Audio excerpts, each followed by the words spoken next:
Hello and good afternoon, everybody. Welcome to our September edition of Sustainability Chats brought to you by the Sustainability Institute. My name is Casey Meehan. I am the Director of Sustainability and Resilience at Western Technical College, but I also serve the programming side of the Sustainability Institute. If you're not familiar with the Sustainability Institute, we are located in La Crosse, Wisconsin, which is on the west coast of Wisconsin. And our mission is to celebrate sustainability regionally and really to help our community envision a more positive future. So a couple of things before we get going today. Please do make sure that your microphones and cameras are off. Our typical format is we'll have about a 20 to 30-minute presentation from our guests, and then we'll have time, excuse me, I have time to field some questions from you. And the way that that works is please enter your question in the chat box. That's where we'll be monitoring that chat box. If you've got a question or concern, type it into there. And to access that chat box, if you're not familiar with Zoom, just look on your control bar and you'll see a little message bubble. If you click on that, that'll bring up a chat box. Type in what your question is and hit send, and it'll come to us, and we'll go through those questions at the end. Right now, we've got a very quick poll for you to take, just around two basic questions around some of the things that Habitat for Humanity offers. So if you could just take a couple of seconds and answer those two questions. Have you heard of Renew the Block? And have you visited the Habitat Restore? Just take another 10 seconds or so to answer that.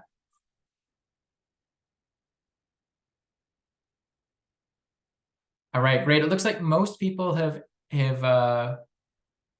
entered that poll, and about half the people here have heard of Renew the Block, half have not, and the majority of you, in fact, 90% have been to the Habitat Restore. So that's fantastic. So our work here at the Sustainability Institute is guided by the UN Global Goals. And that's a set of 17 interconnected goals that were rolled out in 2015, and they work together to solve some of the world's most challenging problems by 2030.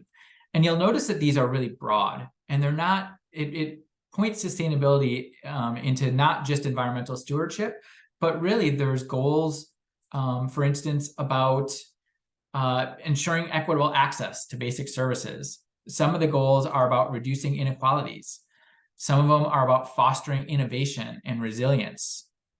Some of the goals are, of course, caring for the environment and stewarding the environment. And then there's a few goals that are about promoting peace and collaboration and transparent decision-making. So collectively, all those 17 goals really define what we're talking about when we're talking about sustainability. It's not just environmental sustainability. What's so cool, I think, about our guest today is that the organization Habitat for Humanity of the Greater La Crosse region, it really directly touches on at least 7 of those UN Sustainable Development Goals. So I'm sure lots of you have already heard about Habitat for Humanity. You know generally what it does. It's a nonprofit that's really about helping every family and believing that every family should have a decent and safe and affordable place to live. The cool thing, one of the cool things about Habitat for Humanity is it doesn't necessarily end there. Some of their programs are really looking at this broader sustainability where, yeah, it's the core is about housing people, but it's doing so by also looking at the environment that they're in, the neighborhoods that they're in, the resiliency of those neighborhoods.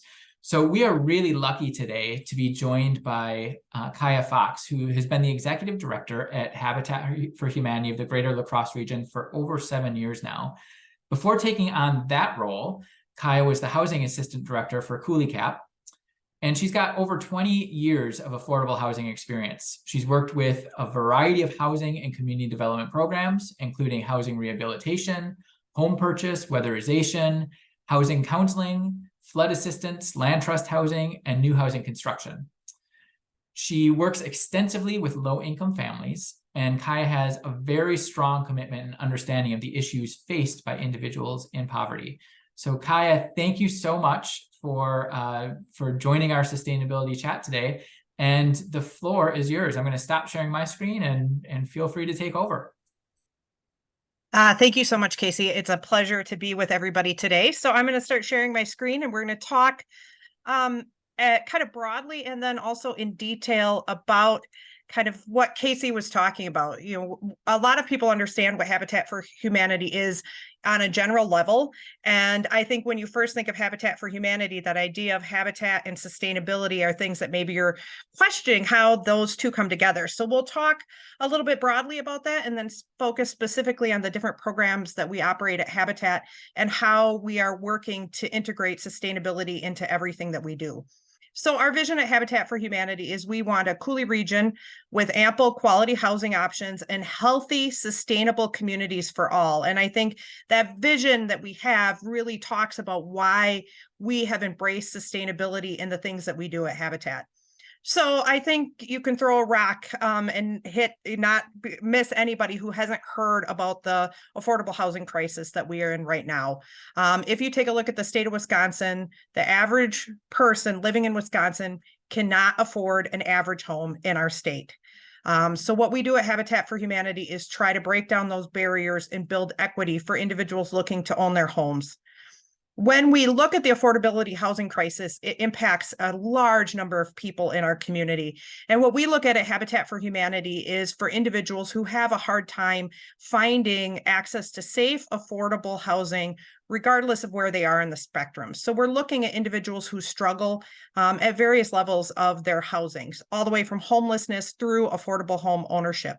And we are a socially motivated program that we believe that our mission is to meet basic needs of people in our community.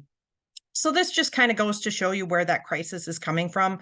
Over the last few years, we've seen housing prices around the nation, but also in the Coulee region spike dramatically. So you can see the blue line shows you the average home values. So for those of us who own homes, that's really great news for us. But what it means is that individuals who are struggling financially or are at lower ends of our income spectrums are having the hardest time finding housing, and that's at all levels. When house prices go up, rent prices go up. And so individuals nowadays are finding it harder and harder and harder to find stable, safe, and affordable housing everywhere across the United States. So this just talks specifically about housing in the La Crosse area where our organization is centered. So if you take a look at the average rent of a 3-bedroom apartment in La Crosse, it's over $1,100. So you'd have to make $14.40 an hour for that 3-bedroom apartment to be affordable. We all know that minimum wage in Wisconsin is still at $7.25. And if we take a look at specifically zoning into the people who rent in the city of La Crosse, 1 in 3 pays more than 30% of their gross income. And when we talk about gross, we're talking about before taxes come out on their housing. So, HUD says when people pay more than 30% of their income on housing, that starts becoming a massive financial burden to them. And so when you do that, that leaves less money for all of those other important things that we need to buy, food, clothing, medical expenses, all of those things that we have to also pay out of our income every month. When a big portion of that is being spent on our housing, that means other things suffer. And so when you think about it, walking into a grocery store, thinking about the 1 in 3 renters paying more than a third of their income on housing is pretty unfortunate. And then the more startling number is that at least 1 in 6 pays more than half of their income before taxes on housing. And so then when we dig a little deeper into, the actual ability to purchase homes, the average home price in the city of La Crosse is $230,000. So that's a lot of money. And when you take a look at our working class citizens in the city of La Crosse, housing price of $230,000 is just unaffordable for those families. When we take a look at what is available in our area in the state of Wisconsin, there's almost 120,000 missing affordable housing units in our state. So they just don't exist. And so that's why we find our families having a harder and harder time finding the access to safe and affordable housing. And it's getting worse, every single month that goes by. So obviously, when people think of Habitat for Humanity, they think about, building homes for families in our community. So that's what we primarily do at Habitat for Humanity. We currently have 11 homes that we are building across our service area. Habitat serves families in La Crosse, Vernon, Trempealeau, and Monroe counties in Wisconsin, but also Houston County in Minnesota. We partner with our homeowners, and they buy the homes from us using a 0% interest mortgage. And using a 0% interest mortgage is what bridges that gap into affordability. Since 1992, when we started as a nonprofit agency, we've provided over 70 homes for families in our communities. But when we talk about sustainability, we talk about healthy communities. That's not all that we do at Habitat for Humanity. So we think that it's really important to understand that sustainability needs to be a piece of what we do as nonprofit housing developers. We need to not only just think about the individual home that people live in, we need to think about the broader communities that we're building those homes in. So we want to create communities, neighborhoods, cities as places where people want to live, that they want to raise their families in. So in a region as unique as ours, in the Coulee region, with our beautiful bluffs and rivers and neighborhoods and all of the historic, beautiful buildings in our community, we feel it's really part of our responsibility to nurture that for our community for future generations. So one of the things that we do, and I'm really excited to hear that 90% of you have actually been to the Habitat Restore. For those of you who haven't, I highly suggest taking a chance, coming out, seeing our Restore. If it's not our Habitat Restore in La Crosse, Wisconsin, check out Restores in your area. There's literally thousands of Restores across the United States. So as of 2023, the Restore has diverted over 9 million pounds of material from the landfill. So that's huge. That's a massive impact of items literally not going into our landfill. And when we talk about sustainability, a lot of us don't think about some of those larger items that we throw away because we do it so rarely, but they have a huge impact on our landfills and the amount of space that they take up. The Restore model, this idea of reuse, extends the life cycle of not only the items not going into the landfill, but it also means less items have to be produced, shipped into our homes. And so it has kind of like a double win. And then we also have in the back of the Restore our recycling room. And this is where we take different electronics that are no longer working, and we actually strip usable materials off of them, and then we recycle them. So, the Restore has this just beautiful circular work that it does in avoiding things from the landfill, providing items for people in the community, and also recycling items that we can't use. We do sell these items at the Restore to people in our community, and it's got pretty much everything you can think of. I think a lot of people who walk into a Restore for the first time are really impacted by how much and how broad the items that we have are. So not only do we have, common household items like couches and chairs and dressers, but we also have a lot of building materials. So we have doors and windows and tile and sinks and tubs for home improvement things that people want to do on their homes. And then all of the money that we raise from selling items at the Restore, we use to fund our mission at Habitat for Humanity. So not only do you get discounted items, do you have the ability to, divert things from the landfill, but you're also supporting a really wonderful mission in our community. So this just kind of shows you what we take a look at and why we like what we do at the Restore. Most of the time when we talk about, the economies of recycling, we take a look at, just throwing things in the garbage. And that's kind of the worst case scenario. And recycling is something that a lot of people are really excited about. And it does a really great thing of diverting and reusing items. But that circular economy of keeping those items in our economy is the best way to be sustainable and to combat some of the issues that we see with our environment. The Restore property itself is also just a hub for sustainability. It's the original stormwater learning site for Soak It Up. Hopefully you've seen some of the signage around town, and if you've been at the Restore, you've noticed that signage that we have there. But we have a whole environment at the Habitat Restore. So we have, rated rain gardens, permeable pavers, native plantings, stormwater mitigation, rainwater reuse. We have beautiful educational signage for people who visit the Restore to learn more about these items that have been installed. And we also work with our community to provide tours and educational outreach regarding the things that we've installed at the Restore. And then obviously you can see from the roof there that we have a solar array on top. We've done a complete revamping of all of our lighting into the building. So all of our lighting at the Restore is LED. So we want to put our money where our mouth is in the locations that we are. And so we've made sure that our Restore is a prime example of what you can do when you consider how you can be more sustainable in the place where you are. The other program that we have, and hopefully people have heard of this too, but this is one of the newer programs we operate at Habitat. It's called the Reclaim Program. And the Reclaim Program actually goes into homes and businesses that are either undergoing a major renovation or about to be demolished. And we use our staff and our volunteers to remove any materials that we think that we can sell or reuse on Habitat homes. The picture that you see here is actually a barn that we took down completely from top to bottom. So we were able to reuse every single piece from this barn. We brought a lot of it into the Restore. Some of it went into our homes. And then individuals who participate in the program actually, they divert items from the landfill. They can save money on their demolition costs, and then they get a receipt from Habitat for Humanity for the donations that we've made.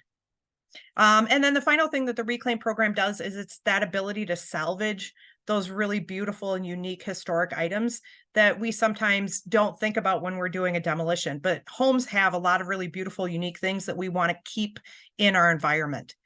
We also just started our the homes that we're doing at Habitat are also extremely energy efficient, and we actually did our first solar home in Arcadia, Wisconsin. So this is a home with a full array of solar panels on the roof, not only to help with the energy usage, but also to offset some of the costs for our low-income families. One of the things that we've done over the past few years is definitely take a look at how we do construction in our community. So we have really, truly taken a look at maintaining properties that have a lot of really beautiful integrity to them. And so when you see the homes that Habitat does, not all of them are new construction. Actually, at this point, about 70% of our homes are actually rehab houses that we've purchased and are rehabbing for the families. And so we'll upgrade the homes and then sell them to the families. We try to use donated and salvaged materials as much as possible. All of our homes are focused on energy certified so that these savings can be passed down to the homeowners. And again, we're building that first solar home in Arcadia, and we're working with the state of Wisconsin to be able to continue this program for other Habitat homeowners in the future. So in 2022, we actually started our sustainability department at Habitat for Humanity. We realized, what we were doing at Habitat was really taking a look at how can we be more sustainable in everything that we're doing. And so what we wanted to do was create kind of a standalone department that takes a look at all of the different sustainability projects and how can we integrate that into everything that we're doing at Habitat for Humanity, and how can we look at new ways of being sustainable in the work that we're doing. And so we are focusing on how can we take a look at that broader community and find ways in the work that we're doing to really make an impact on sustainability in our community through stormwater mitigation, sustainable landscaping, agricultural, soil health, and water quality, and then that big idea of bringing our communities together through neighborhood revitalization efforts. So one of the programs that we operate as a kind of consultant and communications experts on is the La Crosse Area Waters. So this is an education initiative by the La Crosse Urban Stormwater Group, and we work with municipalities in our area to help advocate for healthy waterways. And we all know that, the Driftless region, the Coulee region is really centered by our beautiful bluffs and our amazing Mississippi River. And we want to make sure that as the part of the upper Mississippi River Basin, that we preserve our beautiful natural waterways. And so some of the things that we do is we do learning sites on stormwater mitigation and support. We have our Soak It Up project, again, which Habitat Restore was the first location for Soak It Up, but we also recognize and award other community members for doing similar things with their properties. And then we also have our signage network that you can learn more about all of the different installations and things that you can do on your properties to help support our area waters. We also are part of the Fishers and Farmers Partnership. It's one of 20 national partnerships that's supported by the U.S. Fish and Wildlife Services. And Habitat is a co-coordinator of this group and leads communication with 5 different states that have come together again to support the upper Mississippi River Basin. And so we work together with farmers, landowners, local partners, federal agencies to protect our soil and reduce pollution and runoff into the Mississippi River and its tributaries. And so this is kind of why we asked the question at the beginning. Renew the Block is actually one of our newest kind of takes on an old program that we had at Habitat for Humanity. So we've been operating the Renew program for many years now. And the Renew program has been a very broad program that supports the idea that we want to create communities that people want to live, work, and play. And so in the houses that we build, the neighborhoods that we build, the communities that we build, we all want to make them vibrant, beautiful places that people want to live. And so Renew has been a program that's been partnering with over 30 different agencies in the city of La Crosse to revitalize our neighborhoods, make them great places. And prior to Renew the Block, we were focusing on entire neighborhoods within the city of La Crosse. So we focused on 4 different neighborhoods. We've done over 300 different projects and done a lot of really great things in our community. But one of the things that we realized is that, first of all, an entire neighborhood is a lot to tackle. And we really wanted to make an impact that was very visual and also very education supported. And so we have changed kind of how we are looking at neighborhood revitalization by focusing a lot of effort into a single block within the city of La Crosse. We are kind of stepping outside of what we normally do at Habitat for Humanity to create a revitalization program that is really innovative, really bold, and is something that individuals in the community and outside of the community can take and share and replicate across the United States. We really want to show that the city of La Crosse really embraces the idea of sustainable, vibrant communities. And so we want to do something that's really, really unique and really takes into consideration what we should be doing as communities and how we can do those things in the most sustainable manner possible. So this is just a little video, and I'll talk as we're walking through it about what Renew the Block is going to be all about. So we want to transform an entire city block in the city of La Crosse that is right across, that encompasses Logan Middle School and the block of residential units that are across the street from the school. And so it's really this kind of public-private partnership of how can we take our communities and turn them into something really beautiful. And so what we want to do is we basically, as you turn onto that block, we want you to be immersed in this idea of sustainability. So what we plan on doing is partnering with Logan Middle School by installing a food forest and outdoor educational class, and then incorporating education into the curriculum at the middle school so that students are not only learning, but they're also doing hands-on activities that help them understand local agriculture. Across the street, we're going to be working with the residential units. We'll be installing rain gardens, permeable pavers along the sidewalks. We're going to be installing an orchard down the street, food plots for all of the residents. And then we're going to be doing some rehabilitation work to the homes to make them more sustainable. So looking at grading, gutters and downspouts, things that will make their homes more sustainable. And then the really beautiful thing that we want to do is basically not only have this really visually rich idea of what communities can do when they come together, but we also want to educate the community as they're walking up and down the block to understand what was installed and how can they take those little pieces back with them. So what is the importance of rain gardens and how do they operate? Why should we pick native plants when we're looking at, putting things into our garden?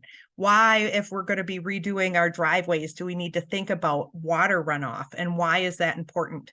And so we really want to be able to allow the community to take pieces away from this this immersion kind of therapy as they walk into this area.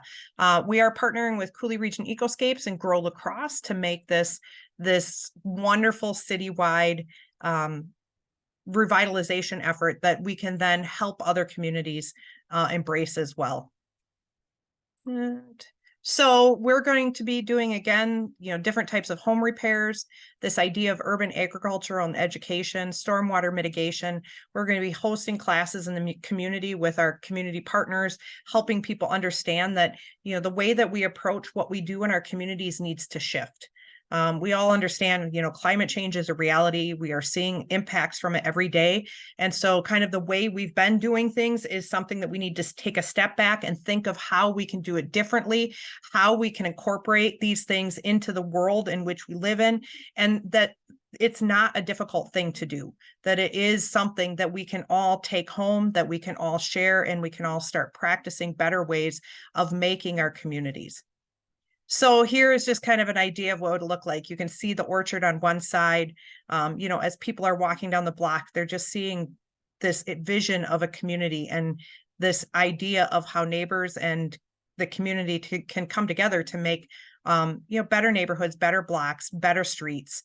This is the outdoor classroom, where people can learn about the world around them as they're sitting immersed in that beautiful environment.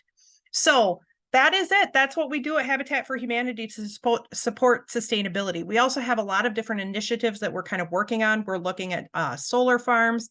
We're looking at different ways that we can teach and educate people on sustainable construction practices.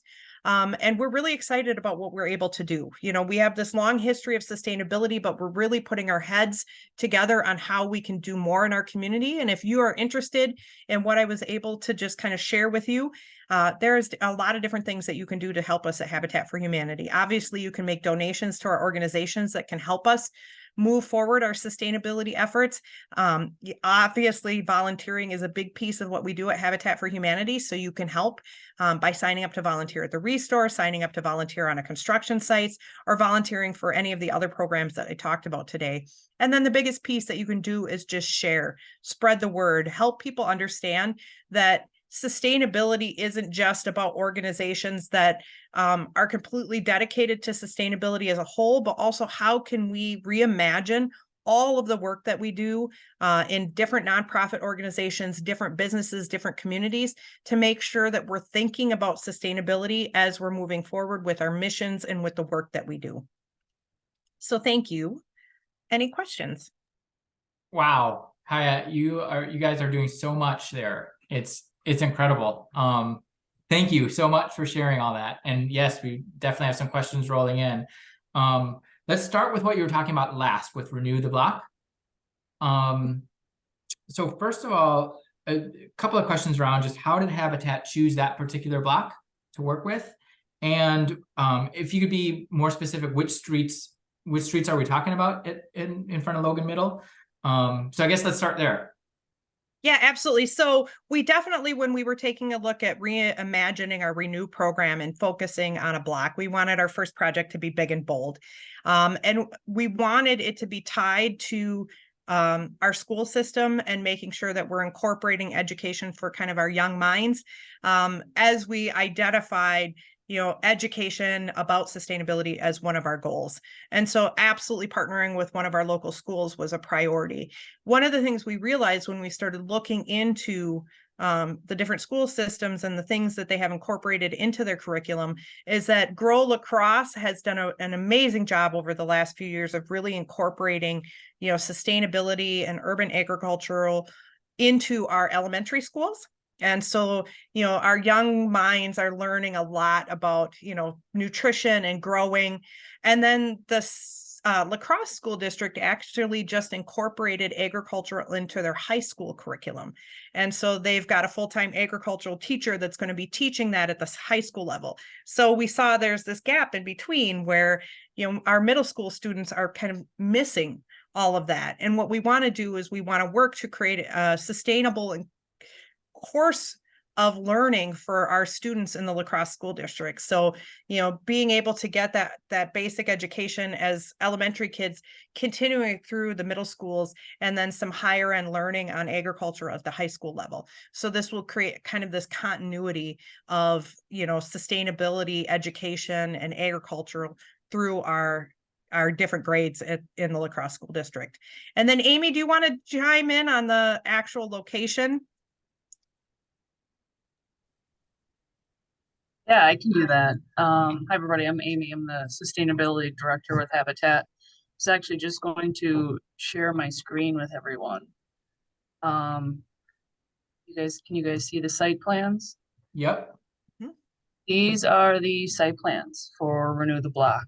You got Logan Middle School, kind of right there in the upper middle. Ball field incorporated, the parking lots incorporated in those 29 parcels. So we're looking at Avon Street between Clinton and Sill. That's the actual location. Thank you, Great. Amy. And so are there plans then, like moving ahead once this project gets done? And I don't mean to put like the cart ahead of the horse, but once this project, you know, has amazing success, is there then plans to do this with another location? Would that also be attached to a school?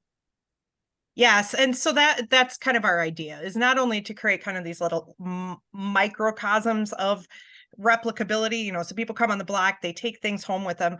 We also want to work with our partners and kind of, as this kind of project launches, really learn, you know, what are the successes, what are some of the roadblocks, and we want to put this together into a toolkit that we can share across the Habitat network nationwide, so that other communities can think about how they can incorporate neighborhood revitalization and sustainability. Because, you know, we've seen pieces of what we are looking at for Renew the Block replicated across the United States, but we've never seen anything that really pulls all of this together. You know, education, the schools, the neighborhoods, the housing, into a really truly sustainable operation. And so we want to share this with the world, but we also definitely want to be able to do this in our communities across La Crosse and the service area at Habitat. So we definitely want to kind of use this as a launching point to be able to replicate it with other neighborhoods and communities. And that education piece is a primary focus of Renew the Block. So we want to make sure that that's a part of what we're doing. And Amy's sharing some beautiful things. Yeah, I was just going to ask, is this like, are there programs very similar to this that other habitats, you know, in other places throughout the country are doing, or is this is really like the epicenter of it? This is the only one that we have ever seen that really incorporates that idea of neighborhood revitalization. So when people think of neighborhood revitalization, think of it as like, you know, kind of that paint can, you know, making those improvements to the neighborhood to make it more attractive, more beautiful. But this is the first program of its kind that takes that idea of improving our neighborhoods and combines it with a truly sustainable push. You know, the idea of we can make our neighborhoods more inviting and beautiful by taking a look at its overall sustainability and its impact on the environment. So this is the first of its kind type of project. Cool. And Amy, I didn't mean to, were you going to say anything? I didn't want to interrupt. You're good? Okay. Okay, cool. So I think one of the things that is so, from my perspective, that's so cool about this is how holistic it is. So oftentimes we position sustainability as just one thing, or like where we think about, you know, climate work and we think about just one thing. This is really amazing in that, you know, you're designing things that it's not only like, you know, with the types of plants that you're using. So they're, you know, encourage biodiversity. They're encouraging local food growth. They're encouraging climate resilience in the sense that they're able, you know, the native plants that you're using are sucking up so much water. The tree canopies that you're creating are you know, reducing the heat island effect, the urban heat island effect, which we know affects neighborhoods that are more stressed than, you know, than others. So it's really incredible. I've got a sort of a logistics question that's just been floating in my head, and it might be really ticky-tacky, but I'm really curious about it, is with food forests, I know they can be really messy. So like, what type of buy-in did you have to get for like the neighbors to be planting fruit in their yard, because that can open up a whole other can of worms. And I think that's an excellent question. And that's kind of the work that we're doing right now is, you have to have those conversations early. So, we've already had a lot of background, many, many months of conversations with the school district, with the faculty at Logan Middle School to figure out ways that we can incorporate that. But then also, now we're working with the residential side of the street and bringing the neighbors together to talk about the different things that we're going to do. I think there's a couple ways that you need to make sure that you're kind of approaching this situation. The first is, definitely you have to get the neighborhood buy-in, but I think the initial kind of reaction that we've got from the neighbors is they want this to happen, and we're not asking them, to pay for these. We are going to install them, teach them how to, maintain the trees, maintain their gardens. And so if you provide it and then you provide them with the education, it's really amazing how many people want to do things like this. They just haven't had the resources or the education in order to do it. And so, I don't think very many people, when you say, hey, we want to make, your neighborhood look better, we want to make your yard look better. But we will be working with them to understand that these are neighborhood trees. They're not your personal trees. They're planted close to the sidewalks so the people in the neighborhood can pick an apple if they want to, or pick a plum. And so there's this idea of community and, initial conversations that people, they want to see ways that they can give back to their community. And then their responsibility then is maintenance of the tree. And are those houses mainly, are they owned or are they rented, or what's the? It's both. Yep, Both? it's Okay. absolutely both, and I think that's important too, Yep. because our communities are made up of a variety of different types of housing. And so, this idea of labeling it owner occupied or rental and thinking that, you can't have a tree because you're a rental property, I think kind of goes against that idea of bringing communities together. Mm-hmm. And landlords have been on board. Yes, we're hoping so. So, Good. and it's definitely going to be something, if they don't want a tree, they can definitely opt out of it. We're not going to force them to have a tree. But I think, the people that we've talked to and business owners that are in the area are very excited about being able to do things like this. So moving on to the home construction and the home renovation, how does somebody apply or get on the list for a Habitat home? That's an excellent question. So we actually just wrapped up an application round for 5 new homeowners at Habitat for Humanity. We are a lender, so we actually are the individuals who provide the loans to the family who are purchasing Habitat homes. So we are bound by federal lending regulations. So when we are looking for Habitat homeowners, we actually open up our application rounds for about a month, looking for our new homeowners. And so we go through a pretty rigorous selection process with our families. We take a look at 3 different things. The first is their ability to pay for a mortgage. So we do a basic underwriting like any other lender would do. So we took their credit score, their income, their ability to pay their bills, because we want them to be successful homeowners. Now, unlike most lenders, we do have lower requirements than they would. So we're looking at families who, maybe their credit isn't perfect. Maybe they miss payments every once in a while, but they're motivated to be homeowners. And then we also look at their need for housing. So we actually go into their homes and do home visits to find out what their barriers are to safe and affordable housing. And then their willingness to partner with Habitat for Humanity. So our Habitat homeowners actually have to complete sweat equity, helping us build their homes. And so their willingness to partner with us and help build their homes is another requirement that we have as part of our application round. And then we basically score our applicants on those 3 criteria, and the highest scores are the ones that get offered the homes that we have currently available. If we are not accepting applications, we take phone calls all year round, and put people kind of on a waiting list, that when we are opening up our applications, they're notified that we're looking for homeowners for Habitat. And so, over the last few years, we've definitely been able to increase the number of families we've been able to help. So selecting 5 homeowners at one time is pretty awesome for us. We usually accept applications, depending on the number of homes we have available, 1 or 2 times per year. And so you mentioned the bit about sweat equity, but who is actually building who else is building the homes, or who's in charge of that? Are there certain companies that you use, or is that strictly Well, volunteers? so we are a licensed contractor with the state of Wisconsin. We have a variety of full-time staff that are licensed contractors. So they are the ones that work with us and build our homes. So they're Habitat staff, but we also, we don't have any licensed electricians or plumbers or HVAC contractors. So we subcontract with local contractors for the things that we can't do. But the majority of the work, the largest number of hours that are put into Habitat homes are volunteers. And I say this statistic every time I'm out there, but it's 175 volunteers and about 2,500 volunteer hours per Habitat home. So walk into a room full of 175 people, that's how many people show up for each Habitat home to help us build. And then 2,500 hours is more than a full-time job.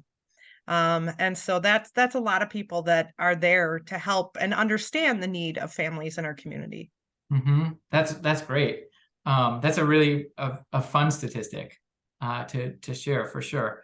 What you mentioned earlier, something about construction practices that perked my ear a little bit, and how you're shifting or thinking about different construction practices to just build more sustainable structures. And I know that's traditionally I've encountered just in my line of work that traditionally builders don't often want to change. The way that they've built houses for 30 years is the way it's going to be done.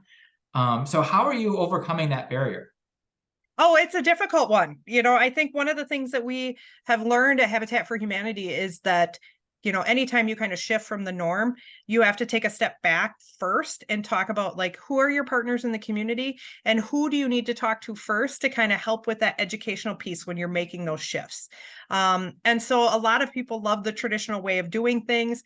They have a hard time understanding, why Habitat, when you were always building houses brand new, aren't your houses that you're rehabbing substandard housing? And no, there is some really great and wonderful benefits of, existing housing rehab, and you can put a lot of energy efficiency in deep retrofit weatherization into homes that are existing. And so you can make really wonderfully efficient and wonderful homes without tearing things down and taking them to the landfill or using new materials. And so we've had to do a lot of education with people in our community, with our volunteers, with elected officials about these different changes that we've made. But when you talk to people about really why you made that change and why it's important, the educational piece, most people are like, oh, okay, I can understand, why that shift is important and what the benefits of that shift are. Mm-hmm. Also sort of looking at keeping sort of homes in mind and where you're building those homes, and also maybe Renew the Block has something to do with this question as well. But do you ever look at public transit when choosing where to build or where to design these projects? So I guess, what types of interactions do you have with transit leaders here around the importance of public transit and sustainability? Oh, absolutely. So that's a great question. It is definitely something that we consider in the work that we do at Habitat for Humanity. So the neighborhoods that we focus on, we try to focus on neighborhoods that are that have access to different things around them. We understand that not, the families that we work with might not have access to vehicles. And so how do we make sure that the housing that we're building is in areas that provide them access to different things? We also work with the we had started in 2019 housing group in the city of La Crosse that advocates for safe and affordable housing. We have over 30 partners, other nonprofit agencies, larger businesses, on how can we make access to affordable housing easier in the La Crosse area.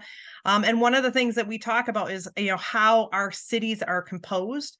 How do we form our cities? How do we look at how our cities are put together? And one of the things that the city of La Crosse has is they have a pretty stringent parking requirement when you build new houses. Yes. And so for every bedroom that you need to have parking space. And that is not encouraging public transportation, walking, bike use, when we have a really beautiful, kind of metro area that has access to a lot of different things for people in our community. And so one of the things we're advocating for is, how can the city of La Crosse look more sustainable in the zoning that they do in order to kind of disencourage this idea that we all need to have cars in order to get around in our communities. And so definitely, transportation and the impacts of, our vehicles and, this going to and from areas is definitely one of the things that we want to be able to work with our community on, and understanding that when you're putting in housing, when you're building your neighborhoods, we need to think more sustainable and more the idea of access through different modes of transportation. So yes, we are definitely trying to find ways that we can be broader thinking in our sustainability and access to housing. There's something that you mentioned right in the beginning about just the crisis really that we're facing with with affordability right now in Wisconsin. I knew it was a bad problem, but I didn't know it was that bad. What are some things that we can do to alleviate the housing issue in our region? Other than, obviously supporting you and your work, but what are, for some people, some of our attendees today, what are some things that they can be thinking about that would really help alleviate the housing crisis? I think it's just getting involved and educated. There are things at the federal, state, and local level that are being voted on. There's dollars that come in that can be utilized to support access to safe and affordable housing for people in our communities. And so, attend meetings, listen to what the legislation is doing, and have your voices heard to support affordable housing issues in our communities. These zoning rules that we're proposing changes on, talk to your elected officials and say, I want to see more sustainable communities. What can we do to make that happen? Because our voices are very important, but if we're unaware of the situation or don't know what's coming into our communities or different legislation that's being proposed, then nothing changes. The people that are, a lot of what we see in affordable housing is a lot of miseducation about what affordable housing is, and a lot of poor understanding of what our working poor are. Affordable housing kind of tends to be a bad word. And so people hear about affordable housing coming to their communities or their neighborhoods or their blocks, and they think, oh, this is going to have a negative impact on our community. It's going to have a negative impact on my home's value or my neighborhood because affordable housing is coming in. And, the actual truth about that is that if we don't have places where our workers, where our community members can live safely, then we are actually hurting our communities. We're hurting our own selves by not finding ways to provide more affordable housing. And a lot of what you see developed in communities isn't really taking into consideration what the needs of the community is. So when developers develop housing, they're developing housing that is going to provide income for them.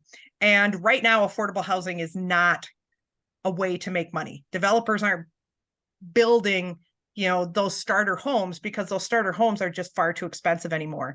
And so, supporting organizations that are doing things that are meeting the needs of your community and meeting everybody who lives in your community is really important. So, you don't have to write checks. You don't have to spend your time, volunteering necessarily. That idea of just spreading the word and understanding that we need to take a look at what the crisis is and how can we encourage the people around us to pay attention.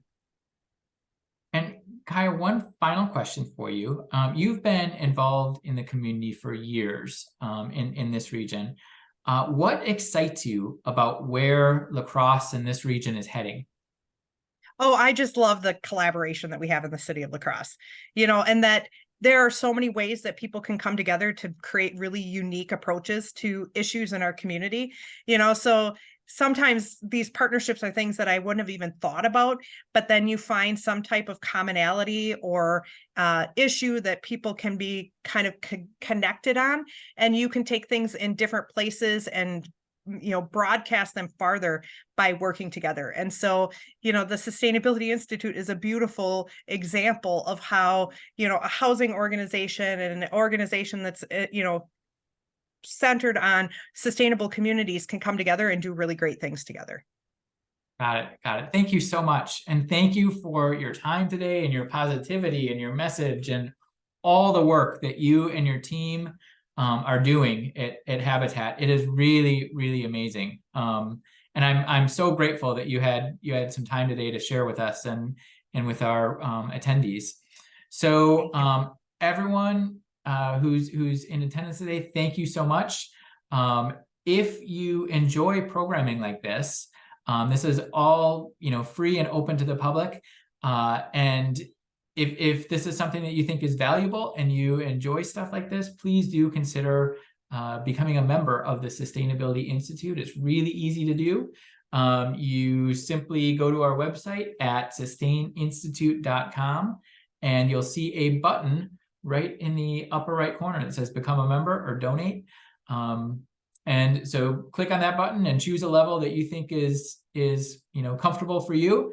And please become a member of the Sustainability Institute. We couldn't do this work without you. So our members are super important. I'd like to give a special thank you to our champion level members, Franciscan Sisters of Perpetual Adoration, Strive to Thrive, Habitat for Humanity, and Dorothy Leonard. And a special, a very special thank you to our advocate level members, Lynn and Todd Hoffman and Lee Rosh.